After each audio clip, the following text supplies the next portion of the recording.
తెలంగాణలో కాంగ్రెస్ పార్టీకి సంబంధించి ఒక రెండు వేర్వేరు సర్వేలు ప్రస్తుతం రేవంత్ రెడ్డి గారికి కావచ్చు లేదా కాంగ్రెస్ ప్రభుత్వానికి కావచ్చు ఒక దడబుట్టిస్తున్నాయని మాత్రం ఖచ్చితంగా చెప్పొచ్చు. ఒకటి, రేవంత్ రెడ్డి గారికి సంబంధించి అధిష్టానం రేవంత్ రెడ్డి గారు లేని టైంలో ఆయన పాలన ఎలా ఉన్నది, సంక్షేమ పథకాలు అందుతున్నాయా, ప్రజలు కాంగ్రెస్ ప్రభుత్వం పట్ల ఎలాంటి ఆలోచనతోటి ఉన్నారు, అసలు తెలంగాణలో కాంగ్రెస్ ప్రభుత్వం వచ్చిన తర్వాత గతం కంటే మంచి జరిగిందా, గతం కంటే మరీ అధ్వానంగా ఉన్నదా అని కాంగ్రెస్ అధిష్టానం రేవంత్ రెడ్డి గారి 17 నెలల పాలన మీద ఒక సీక్రెట్ సర్వేను నిర్వహించడం జరిగింది. అందులో కాంగ్రెస్ అధిష్టానానికి కావచ్చు, ఇక్కడ సీక్రెట్ సర్వే జరిపించిన జోడో అభినయన్ బృందం అనే వ్యక్తులకు కావచ్చు కొన్ని షాకింగ్ నిజాలు కూడా తెలిసినాయి. ఇదొకటి పక్కన పెడితే ప్రస్తుతం తెలంగాణలో మూడ్ ఆఫ్ తెలంగాణ శ్రీ ఆత్మసాక్షి అనే ఒక సంస్థ ఒక సర్వేను నిర్వహించింది.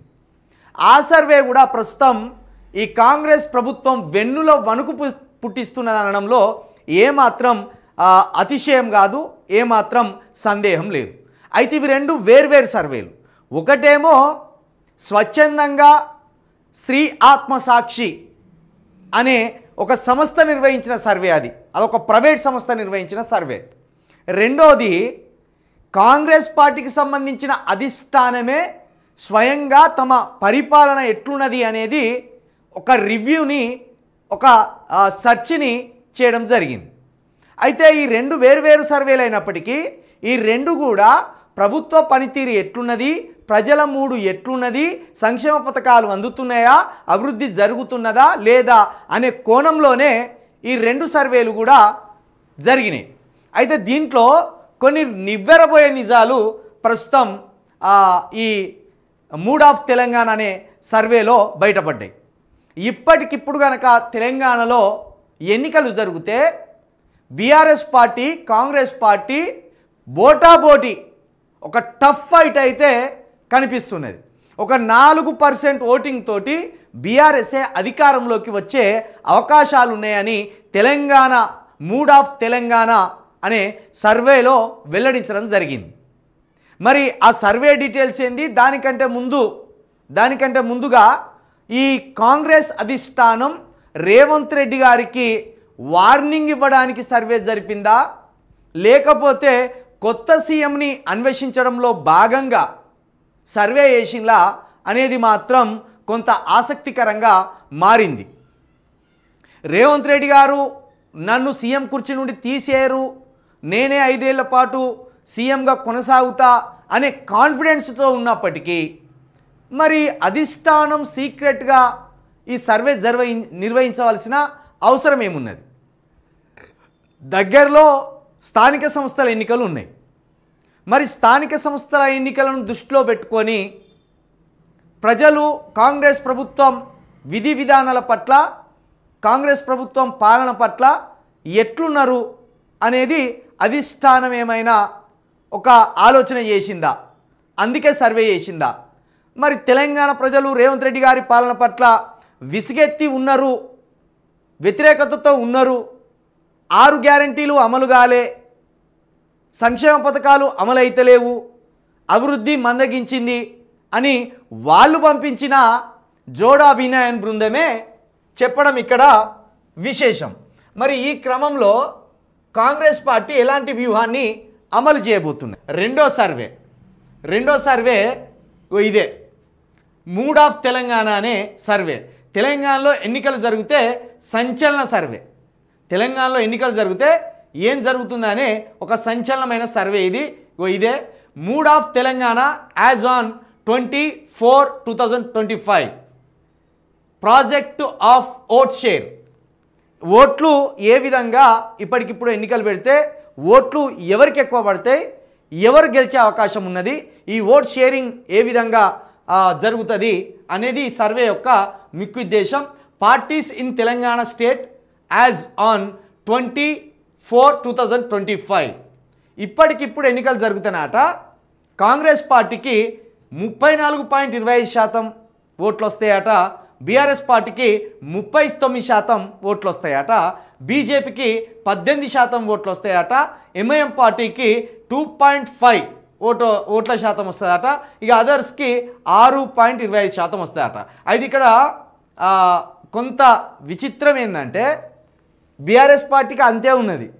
గతంలో కూడా బీఆర్ఎస్ పార్టీకి 39% ఓట్లు వచ్చినాయి, 36-39 మధ్య, అంటే ఒక 3% పెరిగినాయి. ఇక్కడ విచిత్రం ఏంటంటే 42% వచ్చినాయి కాంగ్రెస్ పార్టీకి గత ఎన్నికలలో. 42 నుండి 45% మధ్య వచ్చినాయి. ఇప్పుడు 10% తగ్గినాయి. అయితే ఇది బీజేపీకి కలిసింది, కొంత బీజేపీకి కలిసింది ఇక్కడ.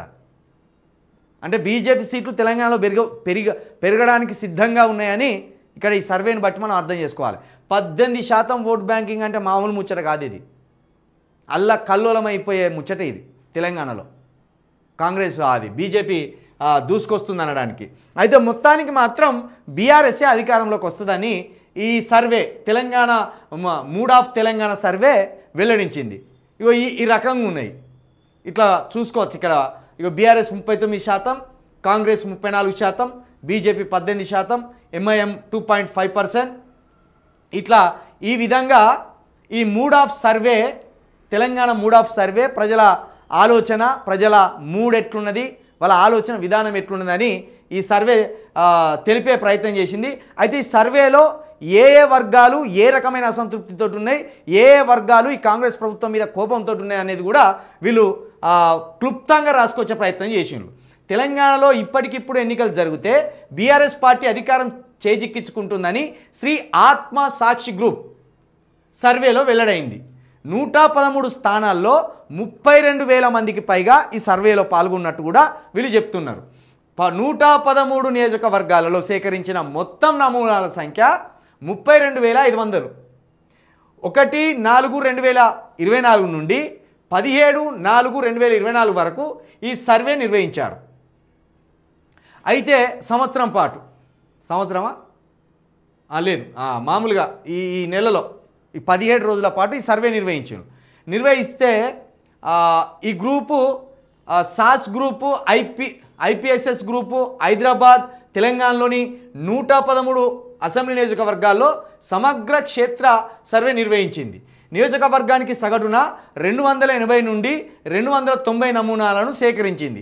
ఉత్తర తెలంగాణ, దక్షిణ తెలంగాణ, హైదరాబాద్, రంగారెడ్డి అనే 3 ప్రధాన ప్రాంతాలను కవర్ చేస్తూ తెలంగాణ సామాజిక, ఆర్థిక, రాజకీయ జనాభాను ప్రతిబింబించేలా సర్వే చేశారు. కాంగ్రెస్ 34.25%, బీఆర్ఎస్ 39%, బీజేపీ 18%, ఎంఐఎం 2.5%, ఇతరులు 6.25% ఓట్లు వస్తాయని ఈ సర్వే అంచనా వేసింది.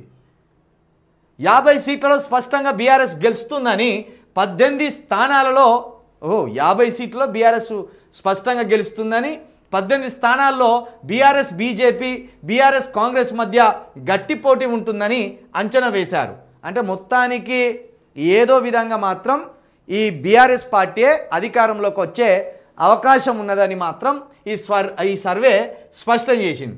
అయితే ఇందులో బీఆర్ఎస్ గెలవడానికి, కాంగ్రెస్ ఓడిపోవడానికి కారణాలను వీళ్ళు ఏం చూపిస్తున్నారంటే, ఇదే జోడో అభినయన్ బృందం ఏదైతే చూపించిందో సేమ్ ఇదే కారణాలు వీళ్ళు కూడా చూపెడతాను.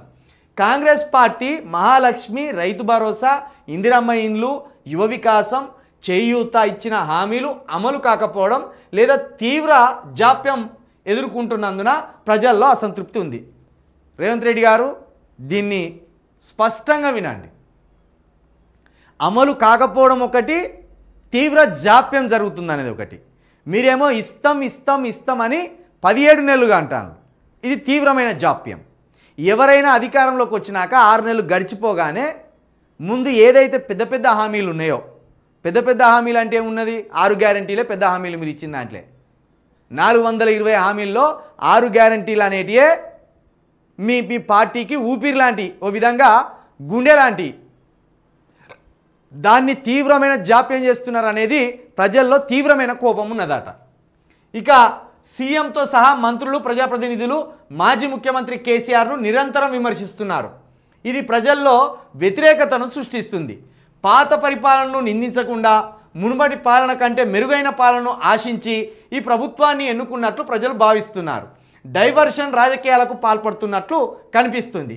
ఇది ప్రజలకు నచ్చలేదు. చేలో కరెక్ట్ చెప్పింది సర్వే. ఎంతసేపు గత పాలన వల్ల లంక బిందెలు ఉన్నాయి అనుకుంటే ఒట్టే స్టీల్ బిందెలు ఉన్నాయి, ఇత్తడి బిందెలు ఉన్నాయి, బిందెలన్నీ ఖాళీ అయినాయి. ఇదే మాట చెప్తున్నారు 17 నెలలుగా. గత ప్రభుత్వం సరిగ్గా చేయలేదనే ప్రజలు కోపంతో ఆ ప్రభుత్వాన్ని ఇంటికాడ కూర్చోబెట్టి నీ ప్రభుత్వాన్ని తీసుకొచ్చి అసెంబ్లీలో కూర్చోబెట్టాను, లేదా సెక్రటరియట్లో కూర్చోబెట్టాను. కానీ మీరేం చేస్తారు 17 నెలలుగా? గత ప్రభుత్వం మీదనే ఫోకస్ పెట్టి గత ప్రభుత్వాన్ని నిందించడంలో, కేసీఆర్ని నిందించడంలో మాత్రమే మీరు బిజీగా ఉన్నారు. ఇది ప్రజలు కనిపెట్టి మీరు గత ప్రభుత్వాన్ని నిందించవలసిన అవసరం లేదు, గత ప్రభుత్వం వద్దనుకోనే ఆ పాలన కంటే మీరు మెరుగైన పాలన అందిస్తారనే మీకు ఓట్లేసినాం అని ప్రజలు అంటున్నారు. కాబట్టి మీరు గత ప్రభుత్వాన్ని పదే టార్గెట్ చేయడం వల్ల వాళ్ళ మీద వ్యతిరేకత కంటే మీ మీదనే ఎక్కువ వ్యతిరేకత వస్తున్నదట రేవంత్ రెడ్డి గారు. ఇది గమనించండి. పైగా మీరు డైవర్షన్ పాలిటిక్స్ చేస్తున్నారనేది కూడా సామాన్య ప్రజలకు కూడా అర్థమైపోయింది. దేన్ని ముట్టుకున్నా డైవర్షన్ పాలిటిక్స్ చేస్తున్నారనేది ప్రజలకు స్పష్టంగా అర్థమైపోయింది. ఇక మూడోది, గత 10 సంవత్సరాలుగా కాంగ్రెస్ పార్టీకి అండగా నిలిచిన చాలామంది కాంగ్రెస్ కార్యకర్తలు మరియు పార్టీ క్యాడర్ 2023 విజయానికి దోహదపడింది. అయితే ఆ పార్టీ క్యాడర్ ఎమ్మెల్యేల మధ్య సమన్వయం లేకపోవడం గ్రూప్ రాజకీయాలతో పాటు పార్టీ ఇమేజ్ను దెబ్బతీస్తుంది. బీఆర్ఎస్ పార్టీ ఏదైతే పొరపాటు చేసిందో మళ్ళీ కాంగ్రెస్ పార్టీ కూడా అదే పొరపాటు చేస్తుంది. బీఆర్ఎస్ పార్టీ ఏదైతే తెలంగాణ భావోద్వేగంతో అందరూ బీఆర్ఎస్ పార్టీని గెలిపించుకున్నారు. ముఖ్యంగా బీఆర్ఎస్ పార్టీ కోసం కొందరు ప్రాణాలను కూడా లెక్క చేయకుండా బీఆర్ఎస్ పార్టీ అధికారంలోకి రావాలని సామాన్య కార్యకర్తలు కూడా ఒక ఉద్యమంలాగా పనిచేసింది. అలా ఉద్యమంలాగా పనిచేసిన కార్యకర్తలకు బీఆర్ఎస్ పార్టీలో ఎలాంటి లబ్ధి చేకూరలేదు. సేమ్ ఇప్పుడు కాంగ్రెస్లో కూడా కాంగ్రెస్ 10 సంవత్సరాలు అధికారానికి దూరమైన కూడా కాంగ్రెస్ పార్టీనే నమ్ముకొని కాంగ్రెస్ పార్టీలోనే ఉండి కాంగ్రెస్ పార్టీకి సేవ చేస్తున్న నికాసైన కార్యకర్తలకు కాంగ్రెస్ పార్టీ అధికారంలోకి వచ్చినాక ఇప్పటి వరకు కూడా ఏ లబ్ధి చేకూరలేదు అనేది కాంగ్రెస్ కార్యకర్తలను కూడా ఇబ్బంది పెడుతుంది. అదే మీ పార్టీ ఇమేజ్ను దెబ్బతీయడంలో ప్రధాన పాత్ర పోషిస్తున్నది కూడా ఈ సర్వే చేసిన వాళ్ళు గుర్తించిండ్రు. ఇక 4వ పాయింట్, బీఆర్ఎస్ పార్టీ ఫిరాయించిన ఎమ్మెల్యేలు కాంగ్రెస్లో చేరి ఇప్పుడు ప్రభుత్వానికి మద్దతు ఇస్తున్న నియోజకవర్గాల్లో వారి పట్ల ప్రజల్లో తీవ్ర ఆగ్రహం. 10 మంది దొంగలు గోడ దునికిలు కదా బీఆర్ఎస్ నుండి కాంగ్రెస్లోకి. ఆ దొంగల వల్ల కూడా కాంగ్రెస్ పార్టీకి చెడ్డ పేరు వచ్చింది. ఎందుకంటే వాళ్ళు ఏదైతే 10 మంది ఎమ్మెల్యేలు బీఆర్ఎస్ నుండి గెలిచి కాంగ్రెస్లో దిగిందో ఆ ఎమ్మెల్యేల మీదనే కదా గతంలో వాళ్ళు కొట్లాడింది. పాపం కాంగ్రెస్ పార్టీలో ఉండి ఈ గోడ దునికిన దొంగ ఎమ్మెల్యేల మీదనే పాపం నికార్సైన కార్యకర్తలు 10 సంవత్సరాలు కొట్లాడింది. కానీ ఈ దొంగలు ఇప్పుడు కాంగ్రెస్లోకి రావడం వల్ల మళ్ళీ వాళ్ళు నిర్లక్ష్యానికి గురవుతున్నారు.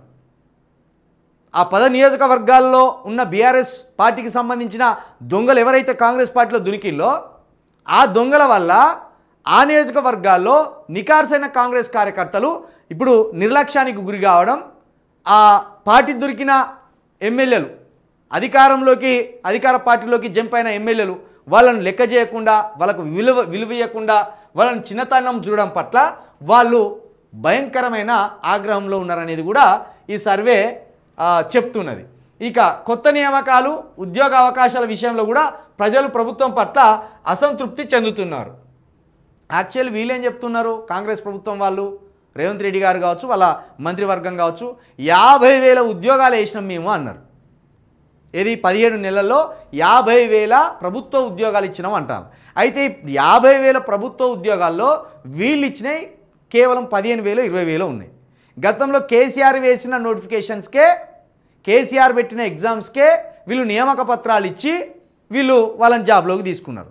వీళ్ళు ఏం చెప్పిండ్రు, తొలి ఏడాదిలోనే ప్రభుత్వం ఏర్పడ్డాక తొలి ఏడాదిలోనే మెగా డిఎస్సి వేస్తామన్నారు. మెగా డిఎస్సి అంటే 50,000 పోస్టులతోటే ఇస్తామన్నారు. వీళ్ళు మొత్తం జాబులే 50,000 ఇచ్చినాం అంటాను. దాంట్లో కేసీఆర్ ఇచ్చినవి 30,000కు పైగా ఉన్నాయి. అంటే వీళ్ళు ఉద్యోగ నియామకాలు వేస్తున్నామని భ్రమపెడుతున్నారు తప్పించి ఉద్యోగ నోటిఫికేషన్లు అనుకున్న స్థాయిలో వేయలేదు, అనుకున్న రీతిగా ఎగ్జామ్ పెట్టలేదు, అనుకున్న రీతిగా నియామకాలను చేపట్టలేదు అనేది కూడా ఈ నిరుద్యోగుల్లో ఒక అసంతృప్తి ఉంది. ఇక వీళ్ళు ప్రధానంగా 15 పాయింట్లు పెట్టుకున్నారు. దీంట్లో 6వ పాయింట్, ప్రజలు ప్రస్తుత పాలనను మునుపటి తెలంగాణ పరిపాలనతో పోల్చి చూస్తున్నారు, ప్రస్తుత పాలన శైలిని ప్రశ్నిస్తున్నారు. అంతే కదా, మరి రాజుగారి రెండో పెళ్ళం మంచిదా అంటే మొదటి పెళ్ళం చెడ్డదన్నట్టే కదా.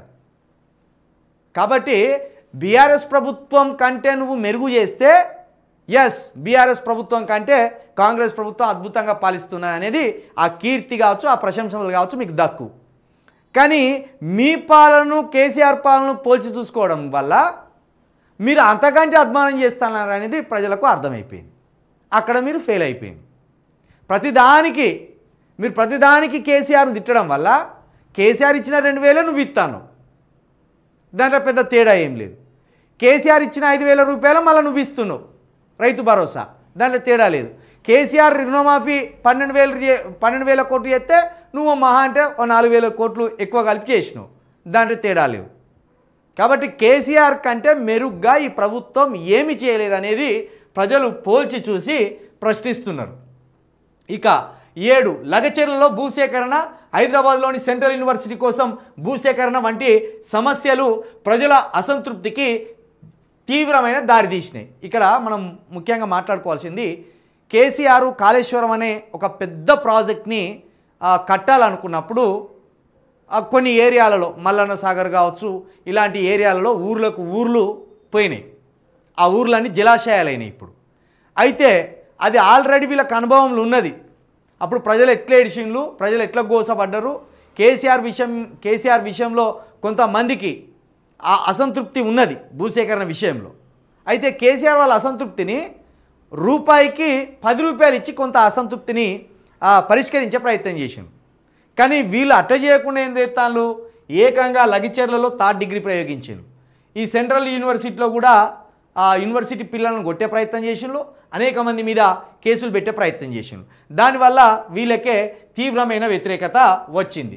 ఇక 8 హైడ్రా ఉపయోగకరంగా ఉన్నప్పటికీ ఇది విమర్శలను ఎదుర్కొంటున్నది. ఇది పేద మధ్యతరగతి వర్గాలను మాత్రమే లక్ష్యంగా చేసుకుంటుందని, ధనవంతులు దీని ప్రభావం లేకుండా ఉన్నారని ప్రజలు భావిస్తున్నారు. నిజంగా హైడ్రా వల్ల రేవంత్ రెడ్డి గారికి పెరిగిన ఇమేజ్ కంటే జరిగిన డ్యామేజే ఎక్కువ. ఏమన్నారు, మహేందర్ రెడ్డి గారి ఫామ్ హౌస్ను కూల్చాలి అన్నారు, కానీ కూల్చలే. తిరుపతి రెడ్డి ఫామ్ హౌస్, రేవంత్ రెడ్డి వాళ్ళ సొంత అన్న తిరుపతి రెడ్డి ఫామ్ హౌస్ ఎక్కడ ఉన్నది, మాదాపూర్లో దుర్గం చెరువు పక్కన ఉన్నది. ఇల్లు, ఫామ్ హౌస్ కాదు కానీ ఇల్లు, అది కూల్చలే. పోనీ వివేక్ గారి ఫామ్ హౌస్ ఉన్నది కదా, అది కూల్చలే. పొంగులేటి గారి ఫామ్ హౌస్ ఉన్నది కదా, అది కూల్చలే. మంత్రుల ఫామ్ హౌజులు అన్నీ బఫర్ జోన్లోనే ఉన్నాయి, కానీ వాటిని ఇటుక పెళ్ళ కూడా కదిలించలే. కానీ కక్ష సాధించినట్టు, పగబట్టినట్టు సామాన్య మధ్యతరగతి ప్రజల జీవితాలను, వాళ్ళ ఇండ్లను కూల్చేసి వాళ్ళను నిరస్త్రాసులను చేయడంలో ఈ ప్రభుత్వం సక్సెస్ అయింది. కాబట్టి ఈ విషయాన్ని సాధారణ ప్రజలు బండ గుర్తుతో గుర్తుపెట్టుకున్నారు. హైడ్రా తీసుకొచ్చి రేవంత్ రెడ్డి గారు సాధించిన బ్రహ్మాండమైన ఫలితాలు ఏమీ లేవు. తనకు తానే, తన ప్రభుత్వానికి తానే ఒక బొంద తవ్వుకున్నట్టు చేసిండు హైడ్రాని తీసుకొచ్చి. ఈ విషయంలో కూడా ఏమంటాను, వాళ్ళు స్పష్టంగా చెప్తాను, నీ ఉద్దేశం మంచిదే, హైడ్రా పెట్టి ప్రభుత్వ ఆస్తులను కాపాడాలనే ఉద్దేశం మంచిదే. కానీ ఆ ఉద్దేశంలో ఎవరు బలైపోయిన్లు, సాధారణ ప్రజలు బలైపోయిన్లు. కోటీశ్వర్లు దాంట్లో ప్రభావం పొందలే, దానివల్ల ఎఫెక్ట్ కాలే. కోటాను కోట్లకు పడిగెత్తి అక్రమంగా కట్టుకున్నోని వాని ఇంటిని కూడా బీక్తేనేమో నిజంగా నీకు మైలేజ్ పెరిగేది. కానీ పేద మధ్యతరగతి ప్రజలకు కులగొట్టి ధనవంతులే అట్లే ఉంచినావు. అది కూడా తూతు మంత్రంగా 3 నెలల ముచ్చటగానే జరిగింది. దాంట్లో ఎలాంటి బెనిఫిట్ లేదు. దానివల్ల కొన్ని కోట్ల ఆస్తులు కానీ నువ్వు వెనుక తీసుకొచ్చింది ఏం లేదని ఈ సర్వే చెప్తున్నది. ఇక పేదలకు నాణ్యమైన బియ్యం అందించడం మరియు ఇటీవల ఎస్సీ వర్గాలను వర్గీకరించడం వల్ల ప్రభుత్వానికి మరియు ఐఎన్పి పార్టీకి కొంతవరకు ప్రయోజనం చేకూరింది. 100% స్పష్టంగా రాసిండ్రు వీళ్ళు, నిజంగా బాగా రాసిండ్రు వీళ్ళు. న్యూట్రల్గా రాసిండ్లు. ఇది వాస్తవం అనేటట్టుగా కూడా ఈ సర్వే ఉన్నది. ఎస్సీ వర్గీకరణ వల్ల 100% కాంగ్రెస్ ప్రభుత్వానికి కొంత పేరైతే వచ్చింది. రేవంత్ రెడ్డి గారికి కావచ్చు, కాంగ్రెస్ ప్రభుత్వానికి కావచ్చు, ఎస్సీ వర్గీకరణ చేసిండు అనే పేరైతే దక్కింది. తెలంగాణలో ప్రస్తుతం ప్రభుత్వంపై రైతులు, విద్యార్థులు, నిరుద్యోగ యువత, మహిళల్లో గణనీయమైన అసంతృప్తి ఉంది. ఒక్కరికి కాదయ్యా నీ మీద ఉన్నది. రేవంత్ రెడ్డి గారు, నీ ప్రభుత్వం మీద, నీ మీద ఒక్కరికి కాదు, ఎన్ని రకాల ప్రజలకు ఉన్న అసంతృప్తి. ఎవరికి? రైతులకు. బోనస్ అందలే, మద్దతు ధర అందలే, రైతు భరోసా అందలే, రైతు రుణమాఫీ పూర్తిగా కాలే, నీళ్ళు వత్తలేవు, ఇన్ని రకాలు ఉన్నాయి వాళ్ళకు. ఎరువులు అందలే ఆఖరికి, వాళ్ళు అట్లున్నారు. ఇక విద్యార్థులు రోజుకొక్కడు ఏదో ఒక జిల్లాలో విషాహారంతో చనిపోతూనే ఉండే, ఎవరో ఒక్కరు చనిపోతాను, అదొకటి. నిరుద్యోగులు మరి ఇక వాళ్ళకి పెట్టిన ఆశ అయితే 46 జీవో కొట్టేస్తామని చెప్పాను. ఏమైంది పాపం? మీరే కోట్లు వేసి అది కొట్టేసి పాపం 46 జీవో బాధితులు అందరినీ రోడ్డు మీద నెట్టేసాను. వాళ్ళకి అట్ల కోపం ఉన్నది. మహిళల్లో అంటే పాపం వాళ్ళకి, మహిళలకే చాలా రకాల అసంతృప్తి ఉన్నది రేవంత్ రెడ్డి గారి ప్రభుత్వం మీద, చాలా రకాలైన అసంతృప్తి ఉన్నది. ఇక ప్రస్తుతం 2023 ఎన్నికలతో పోలిస్తే ఉత్తర తెలంగాణలో కాంగ్రెస్ పార్టీకి కొన్ని అసెంబ్లీ స్థానాలను కోల్పోయే అవకాశం కూడా ఉన్నాయట. అయ్యా మొత్తం స్థానాలే కొట్టుకపోతాయి అటుగా. ఉత్తర తెలంగాణలో కాంగ్రెస్ పార్టీకి కొన్ని స్థానాలే కొట్టుకపోతాయట. అవి ఎన్ని స్థానాలు అనేది మాత్రం లెక్కేయలేదు. హైదరాబాద్, రంగారెడ్డి జిల్లాల్లో ప్రస్తుత ప్రభుత్వ పనితీరుపై అసంతృప్తి ఎక్కువ ఉంది. అంతేకాకుండా ఈ జిల్లాల్లో కాంగ్రెస్ పార్టీ గణనీయమైన ప్రభావాన్ని చూపలేదు. అయితే రంగారెడ్డి, హైదరాబాదు రెండు మెయిన్గా సిటీలోనే కలిసిపోయి ఉన్నాయి రెండు. ఇక్కడ ప్రధానంగా సమస్య ఏంటంటే రియల్ ఎస్టేట్ పడిపోయింది, వ్యాపారం జరుగుతలేదు. అదొకటి హైదరాబాద్ మీద భయంకరమైన ప్రభావం చూపుతున్నది. ఇంకొకటి ఐటీ సెక్టర్ కూడా పడిపోయింది. ఐటీ ఇండస్ట్రీలు మొత్తం హైదరాబాదు, రంగారెడ్డి జిల్లాలలో విస్తరించి ఉన్నాయి. కాబట్టి ఇక్కడ ఐటీ సెక్టర్ పడిపోయింది, రియల్ ఎస్టేట్ పడిపోయింది, కరెంటు కోతలు కూడా అనుభవిస్తున్నారు, నీటి సరఫరాకు కూడా ట్యాంకులు కొనుక్కునే కాడికి వచ్చింది. కాబట్టి ఈ రెండు జిల్లాలలో తీవ్రంగానే ఉంటుంది కాంగ్రెస్ పార్టీ మీద వ్యతిరేకత. ఇక 13 పాత ఖమ్మం, నల్గొండ జిల్లాల్లో బీఆర్ఎస్ ఇంకా మెరుగుపడాలి. ఈ రెండు జిల్లాల్లో బీఆర్ఎస్ పనితీరు ఆశించిన స్థాయిలో లేదు, ఇది కూడా వాస్తవమే. ఈ రెండు జిల్లాలే కాదు, ఇంకొకటి కూడా వరంగల్ జిల్లాలో కూడా ఆశించిన స్థాయిలో బీఆర్ఎస్ పార్టీ మెరుగు కాలేదు.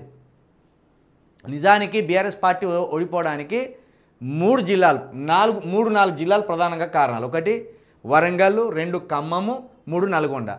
మొత్తం ఇట్లా వాషౌట్ చేసి పడేసింది. వరంగల్ ఒకటే సీట్ గెలిచింది కదా, కడియన్సీఆర్ గెలిచిండు, ఆయన పార్టీ దునికిండు, కథం. ఈ నల్గొండకు పోతే ఎవరు గెలిచిండు? ఒక్కడే గెలిచిండు. ఎవరు? జగదీశ్వర్ రెడ్డి గారు గెలిచిండు. ఖమ్మంలో ఒక్కడు గెలవలే, మొత్తం క్లీన్ స్వీప్ చేసి పడేసిండు అది. కాబట్టి మరి బీఆర్ఎస్ నాయకులు ఈ ఖమ్మం, నల్గొండ, వరంగల్ ఇక్కడ మీరు మభ్యపెడితే వాళ్ళు మభ్యపడే మనుషులు కాదు. అక్కడ కొంత కాంగ్రెస్ లీడర్లు గట్టిగా ఉంటారు, మరి అక్కడ మీ నాయకత్వం బలంగా ఉంటేనే మీరు బయటపడతారు. అందుకే మీరు ఏదో 70 సీట్లతో గెలుస్తాం, మళ్ళీ మేము 100 సీట్లతో బయటపడతాం, ఆ భ్రమలకి వెళ్ళి బయటికి రా. బీఆర్ఎస్ పార్టీ నాయకులు ఆ భ్రమలకి వెళ్ళి బయటికి రా. మీకు కాంగ్రెస్ పార్టీకి పెద్ద తేడా ఏం లేదు, ఒక 4% దగ్గరనే ఉన్నారు మీరు. కాబట్టి వాళ్ళు ఈ 3.5 సంవత్సరాలు గట్టి కష్టపడితే ఆ 4%ను కొట్టిననుకో, మళ్ళీ బీఆర్ఎస్ పార్టీ ప్రతిపక్షంలో ఉండవలసిన అవసరం వస్తుంది. మీరు మళ్ళా చెప్తున్నా, మీరు యువకులను కనుక ప్రోత్సహించకుండా, కొత్త వారికి కనుక టికెట్ లేకుండా పాత ముఖాలతోటి మీరు ఎన్నికలకు పోతే కనుక మీకు ఊహించని దెబ్బ తగులుతుంది. కేటీఆర్ గారికి ఇంకా దుర్స్థానం రోజుకి ఎక్కువైపోతున్నది. ఎందుకంటే వాళ్ళు ఏమనుకుంటారంటే రేవంత్ రెడ్డి ఏమున్నది, రేవంత్ రెడ్డికి తెలివి లేదు, రేవంత్ రెడ్డికి అది లేదు ఇది లేదు అనుకుంటాను. కానీ రేవంత్ రెడ్డికి గటికుడే, రేవంత్ రెడ్డి గటికుడే, ఏం మామూలు మొగోడేం కాదు రేవంత్ రెడ్డి. ఆయనది పోతా అంటే ఇంకా చూపెడతాడు. ఆయన ఎంత స్టఫ్ ఉన్నోడైతే ముఖ్యమంత్రి కాగలిగిండు, అంత ఆషామాష ఆయన తీసిపడేసినట్టు చూస్తాను. రేవంత్ రెడ్డికి పాలన చేతనైతే లేదు అని సింపుల్గా తీసిపడేసే ప్రయత్నం చేస్తాడు కేటీఆర్. అంత సింపుల్గా నువ్వు తీసిపడేసినంత మాత్రాన రేవంత్ రెడ్డి ఏం చిన్నోని లెక్క మనం అనుకోవద్దు. కాంగ్రెస్ పార్టీకి ఇమేజ్ ఉన్నది. కాంగ్రెస్ పార్టీ ఏం చేస్తుంది? రేవంత్ రెడ్డి ముఖాన్ని ముందర పెట్టి అవసరమైతే ఇంకో దెబ్బ కొడుతుంది. దళితుడు ముఖ్యమంత్రి అంటారు. అప్పుడు ఏం చేస్తారు బీఆర్ఎస్ వాళ్ళు? ఇప్పుడు ఇప్పటి వరకు రేవంత్ రెడ్డి తోటి ఆడిన వాళ్ళు గేమ్. రేవంత్ రెడ్డి అని ఒక ఫేస్ను ముందర పెట్టి ఈయన ఫైటర్ అని చెప్పుకుంటూ ఆ గేమ్ ఆడి చేయి గుర్తుకు ఓట్లు పడ్డాయి. మరి ఒకవేళ ఇప్పుడు రేవంత్ రెడ్డి గారి వల్ల కాంగ్రెస్ పార్టీకి మైనస్ అవుతుంది అంటే ఊరుకుంటుందా కాంగ్రెస్ అధిష్టానం? దళితుడు ముఖ్యమంత్రి రాబాయ్ అంటది. అప్పుడు ఏం చేస్తారు కేటీఆర్? తడిబట్ట నెత్తి మీద వేసుకోవాలి. కాబట్టి కేటీఆర్ గారు మీరు ఎక్కువ భ్రమంలో ఉండద్దు. మీరు సేమ్ కేసీఆర్ ఎంతటి లీడరో వాళ్ళ కొడుకును కాబట్టి నేను కూడా గంతే లీడర్ని అనుకునే భ్రమలలో బతకకు జరా. నీది కొంత ఎక్కువ ఉంటుంది నీ ఊహ, కొంచెం తగ్గుండాలి. నువ్వు యువకులను తీసుకోవాలి, యువకులతో చర్చలు జరపాలి. మీరేమనుకుంటానంటే ప్రజలలో వ్యతిరేకత ఉన్నది అని మీరు అనుకుంటాను. కానీ మొత్తం ప్రజలంతా భయంకరమైన వ్యతిరేకతతో ఏం లేరు, సరి సమానమే ఉన్నాయి రెండు పార్టీలు. ఇలా మధ్యలో ఇంకో పార్టీ తరుముకు వస్తుంది, బీజేపీ అని ఇంకో పార్టీ ఊరికి వస్తుంది మధ్యలకు. దాంతోపాటు తెలంగాణలో కొన్ని కొత్త ఉద్యమాలు పుట్టుకొస్తాయి. ఇప్పుడు బహుజనులు ఎస్సీ బీసీ ఎస్టీలు మాకు అధికారం ఎందుకు వద్దా అని ఒక కసిలో ఉన్నారు. అదో ప్రమాదమే బీఆర్ఎస్ పార్టీకి. ఎందుకంటే బీఆర్ఎస్కు పడేది అంటే ఏంటిది? సెంటిమెంటల్ ఓట్లు. ఇది మా తెలంగాణ మాకు అనే ఒక సెంటిమెంటల్ ఓట్లు పడతాయి బీఆర్ఎస్కు. మరి ఆ సెంటిమెంటల్ ఓట్లు ఎస్సీ బీసీ ఎస్టీలకు మాకు అధికారం లేదు, మీ మంత్రులు అయితలేము అనే సెంటిమెంట్ వాళ్ళు బలంగా పెరిగితే ఎస్సీ బీసీ ఎస్టీల్లో ఎవరికి దెబ్బ? అది బీఆర్ఎస్కే దెబ్బ. కాబట్టి ఎవరెవరైతే ఓడిపోయినలో ఆ ఎమ్మెల్యే అభ్యర్థులకు రానున్న ఎన్నికల్లో నువ్వు టికెట్ లేకు కేటీఆర్ గారు. మీరు యువనేత అని మరీ చెప్తున్నాం మీకు రోజు, కానీ నిజాలు చెప్పే మాలాంటి వాళ్ళను మీరు శత్రువులుగా భావిస్తాను. మీరు శత్రువులుగా భావిస్తే మాకు ఏదేం లేదు, కానీ మేము తెలంగాణ బలంగాన ఉండాలనే ఆలోచనతో చెప్తాను. రూపాయికి జెల్లని లీడర్లను మళ్ళీ తీసుకొచ్చి పెట్టి వీళ్ళ కోట్లు వేయమంటే వాళ్ళు వేయరు. ఆ లోపు బహుజనవాదం బలపడుతుంది. బహుజనవాదం బలపడితే మళ్ళీ మీకే దెబ్బ అవుతుంది. అది బాగా గుర్తుంచుకోర్రి. కాబట్టి ఖమ్మం, నల్గొండ, ఈ వరంగల్ జిల్లాలలో పూర్తిగా బీఆర్ఎస్ ఆ అట్టర్ ఫ్లాప్ దిశలోనే ఉన్నది. ఇక కొత్తగా ఏర్పడిన నిర్మల్, మంచిర్యాల జిల్లాల్లో బీఆర్ఎస్ పనితీరును మెరుగుపరచుకోవడంలో విఫలమైంది. ఇక్కడ 2 డిస్టిక్లు ఉన్నాయి అయ్యా. కేసీఆర్ గారేమో ఫామ్ హౌస్లు ఉన్నారు, మీరే తిరుగుతున్నారు. మంచిర్యాల, నిర్మల్లో కూడా మీ పనితీరు శూన్యమే. మొత్తం అన్ని డిస్టిక్లలో గెలవాల్సిన అవసరం లేదు కాంగ్రెస్ పార్టీ. ఇక్కడ హైదరాబాద్లో ఒక్క సీటు గెలవకపోయినా కాంగ్రెస్ పార్టీ ఎట్లా అధికారంలోకి వచ్చింది? 4 జిల్లాల మీద కాన్సన్ట్రేషన్ చేస్తే మళ్ళీ కాంగ్రెస్ పార్టీ వస్తుంది.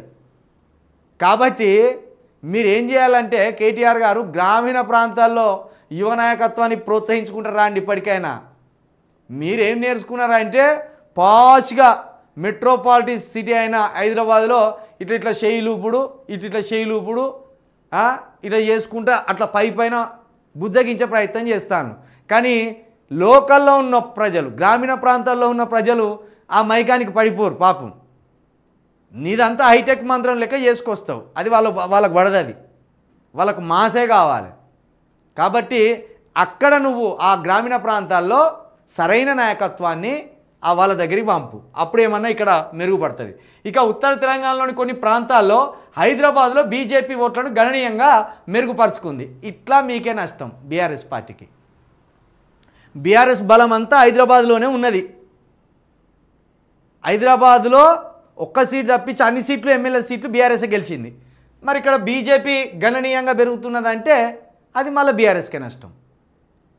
కాబట్టి ఈ సర్వేలో బీఆర్ఎస్ పార్టీకి ఎడ్జ్ ఇచ్చినప్పటికీ, సీట్లు 50 సీట్లు వస్తాయని చెప్పినప్పటికీ ఏకపక్షంగా బీఆర్ఎస్ అయితే గెలిచే అవకాశం లేదు.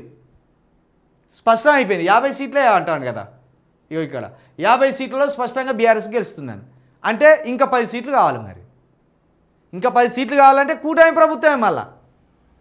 కాబట్టి ఇప్పటికైనా బీఆర్ఎస్ ఆలోచించవలసింది ఏంటంటే బహుజన వర్గాలను దగ్గరికి తీసుకోండి, ఎస్సీ బీసీ ఎస్టీల నాయకత్వానికి పెద్దపీట వేయండి. అవసరమైతే కాంగ్రెస్ పార్టీ ఎత్తుకున్నట్టు, బీజేపీ పార్టీ ఎత్తుకున్నట్టు మీరు కూడా కొన్ని నినాదాలు ఎత్తుకోవాలి. బీజేపీ పార్టీ ఏమంటుంది? బీసీ ముఖ్యమంత్రి అంటుంది. కాంగ్రెస్ పార్టీ ఏమంటుంది? అవసరమైతే దళిత లీడర్లను మేము ముఖ్యమంత్రి చేస్తామంటుంది.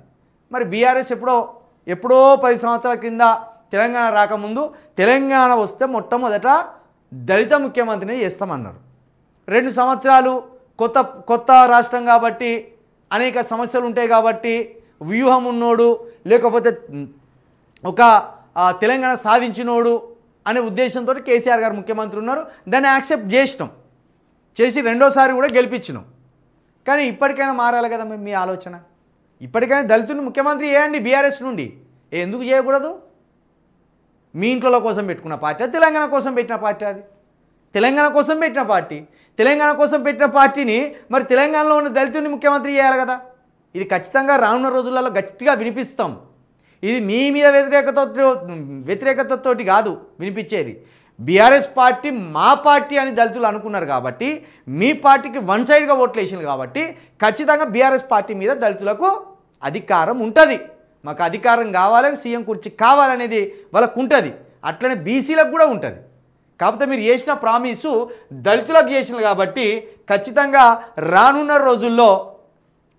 రోజుల్లో ఖచ్చితంగా బీఆర్ఎస్ పార్టీ తరఫున దళితుని ముఖ్యమంత్రి చేయవలసిందే. కాబట్టి ఇక్కడ ఇచ్చిన ఈ మూడ్ ఆఫ్ తెలంగాణ సర్వేలో ఏదైతే ఉన్నదో ఇది 100% వీళ్ళు నిష్పక్షపాతంగా చేసినట్టే కనబడుతున్నది. ఇక్కడ బీజేపీకి పెరుగుతున్నాయనే విషయం వాస్తవం. బీఆర్ఎస్ గ్రాఫ్ పెరుగుతున్నది. కానీ బీఆర్ఎస్ గ్రాఫ్ పెరిగింది ఏకపక్షంగా అధికారాన్ని అందుకునే అంత స్థాయిలో లేదని చెప్తున్నది నిజం. అదేవిధంగా కాంగ్రెస్ పార్టీ గ్రాఫ్ తగ్గింది. కానీ ఉన్న పలంగా అధికారం కోల్పోయేంత లేదు. బీఆర్ఎస్ బీజేపీతోటి టైఅప్ పడితే అధికారంలోకి వచ్చేటట్టు ఇక్కడ చెప్తున్నది. లేదు ఇప్పుడు ఈడ 34.25, ఈడ ఎంఐఎంకి 2.5 ఉన్నది. అంటే ఈ 34 కలిపితే 36, ఈ 0.5% కలుపుకుంటే మళ్ళీ 37% అవుతుంది కదా కాంగ్రెస్ పార్టీ. 37% అంటే ఇక్కడ బీఆర్ఎస్కి ఎంత 39%. మళ్ళీ ఆ ఎర్రజెండా పార్టీలు ఉండే వాళ్ళకు 2% ఓట్ బ్యాంకింగ్ ఉన్నది. అంటే సేమ్ 39% వచ్చే అవకాశం ఉన్నది బీఆర్ఎస్ కాంగ్రెస్. అసలుంటప్పుడు ఏం చేస్తారు? బీఆర్ఎస్ బీజేపీ తోటి మళ్ళీ పోయి చేతులు కలపవలసిందే. బీఆర్ఎస్ బీజేపీ చేతులు కలిపిందంటే మళ్ళీ బీజేపీ ఇక్కడ వీళ్ళ నెత్తి మీద కూర్చున్నట్టు ఉంటుంది. ఇన్ని ఉన్నాయి లెక్కలు. కాబట్టి కేటీఆర్ ఏం భ్రమలలో ఉంటాడు? వన్ సైడ్గా 100 సీట్లు కొడతాం మేము. అంత సీన్ లేదు కేటీఆర్ గారు. దయచేసి మీరు భ్రమలలో బతుకుతూ ఇంకా తెలంగాణ ప్రజలని భ్రమలలో బతికించకండి. మళ్ళీ సూటిగా చెప్తున్నాం. మేము కోరుకునేది ఒక్కటే, మీరు గతంలో ఇచ్చిన 10 సంవత్సరాలు అవకాశం ఇచ్చిన ఎమ్మెల్యేలందరినీ ఊడబీకండి. నవ యువకులకు అవకాశం కల్పించండి. మీ పార్టీని బతికించబోయేది యువ నాయకులే. మీరు పాత నాయకులను ముందటేసుకొని పోతే మీ పార్టీ సాగుదల మీరే కోరుకుంటారు. కాబట్టి మేము స్పష్టంగా మొదటి నుండి చెప్తున్నాం, యువ నాయకత్వాన్ని పెంపొందిస్తే నీ పార్టీ ఉంటుంది, లేకపోతే నీ పార్టీ ఉండదు.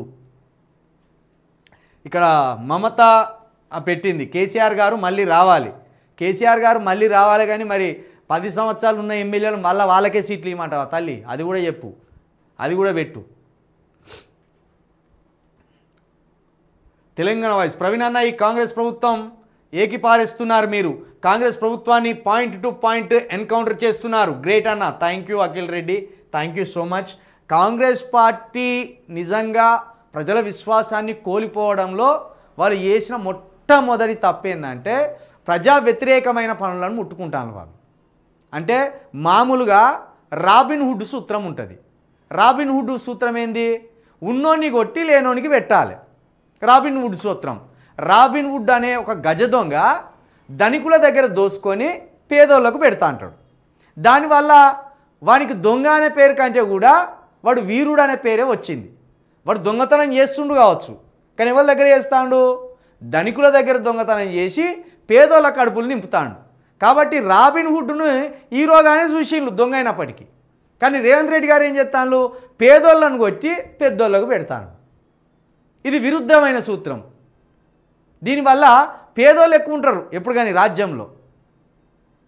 దేశంలో పేదోళ్ళు ఎక్కువ ఉంటారు, ధనికులు తక్కువ ఉంటారు. మళ్ళీ తక్కువ ఉన్న ధనికులకే పేదోళ్ళ జేబులోకి వెళ్ళి తీసి అటు పెట్టే ప్రయత్నం చేస్తాను. పేదోళ్ళ కోసం ఉపయోగించవలసిన భూములను పెద్దోళ్ళ కోసం ఉపయోగిస్తాను. కాబట్టి ఇక్కడ రేవంత్ రెడ్డి గారికి సాధారణ ప్రజల దగ్గర నుంచి వెళ్ళి సానుభూతిని కూడా కట్టుకోవడంలో కావచ్చు, వాళ్ళ విశ్వాసాన్ని పొందడంలో కావచ్చు, వాళ్ళ నమ్మకాన్ని పొందడంలో కావచ్చు, వాళ్ళ ప్రేమను పొందడంలో కావచ్చు, ఇక్కడ విఫలం అయిపోయాడు రేవంత్ రెడ్డి గారు. కాబట్టి మరి అది ఆ సూత్రం ఎందుకు మరి రేవంత్ రెడ్డి గారికి అర్థమైతలేదు, తెలుస్తలేదు. లేట్ లైవ్ చేశారన్న, లేట్ లైవ్ అంటే కొంచెం మనకు కూడా చిన్న పని ఉండే, దానివల్ల లేట్ లైవ్ అయిపోయింది, ఏమనుకోవద్దు. మీ న్యూస్ కంటెంట్ చాలా బాగుంది, thank you Thakur talks, thank you అన్న. ఏపీలో వైఎస్ఆర్సీపీ, తెలంగాణలో కాంగ్రెస్ సేమ్ పరిపాలన చేస్తుంది, ఐప్యాక్ టీం వల్లే సలహా ఇస్తున్నారు సునీల్ కొలగోలుగాడు. వాడే ఇస్తాడు, వాడే ఇస్తాడు.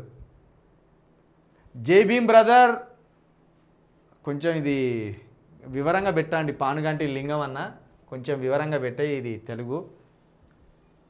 సీఎం మార్పు మాట చాలా హాయిగా ఉందన్న, రేవంత్ రెడ్డి దిగిపోయి వేరే సీఎం వస్తే 1% మంచి జరిగితే నేను చాలా సంతోషిస్తాను, నేనే కాదు తెలంగాణ మొత్తం సంబరం చేసుకుంటుంది ప్రవీణ్ అన్న.